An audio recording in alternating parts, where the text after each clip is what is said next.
পরিকল্পিতভাবেই ইরানের সীমিত পরিসরে হামলা চালিয়েছে ইসরায়েল। বিশ্লেষকরা বলছেন ইরানের পরিণতি আর সক্ষমতাকে সতর্ক করতেই এই হামলা।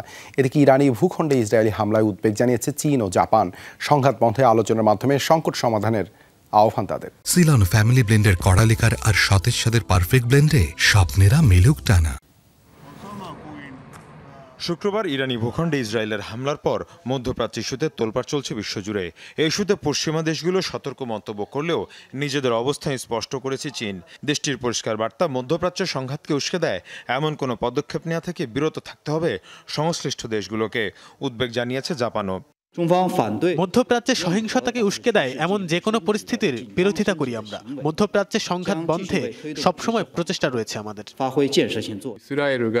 এই ধরনের কর্মকাণ্ডে উদ্বিগ্ন জাপান। সব পক্ষকে সংযত আচরণের আহ্বান জানাচ্ছি আমরা। সেই সাথে প্রয়োজনে দুই পক্ষের মধ্যে মধ্যস্থতা করতেও প্রস্তুত আমরা। বিশ্লেষকরা বলছেন পরিকল্পিতভাবেই সীমিত পরিসরে হামলা চালিয়েছে তেল আবিব। ইসরায়েলি হামলা ঠেকাতে ইরানের সক্ষমতাকে সতর্ক করতেই এই হামলা। ইসরায়েল পরিকল্পিতভাবেই এই সীমিত আকারে হামলা চালিয়েছে। পশ্চিমা মিত্রদের সাথে আলোচনা করেই এই সিদ্ধান্ত নিয়েছে তেল আবিব। এই কারণেই তারা ব্যাপক অর্থে এই হামলা চালায়নি। সীমিত পরিসরে চালানো হামলাতেই ইরানের দুর্বলতা প্রকাশ পেয়ে গেছে। এদিকে ইরান ইসরায়েল সংঘাত বন্ধের আহ্বান জানিয়েছে ইউরোপীয় ইউনিয়ন। মীর মুশফিক হাসান, যমুনা নিউজ।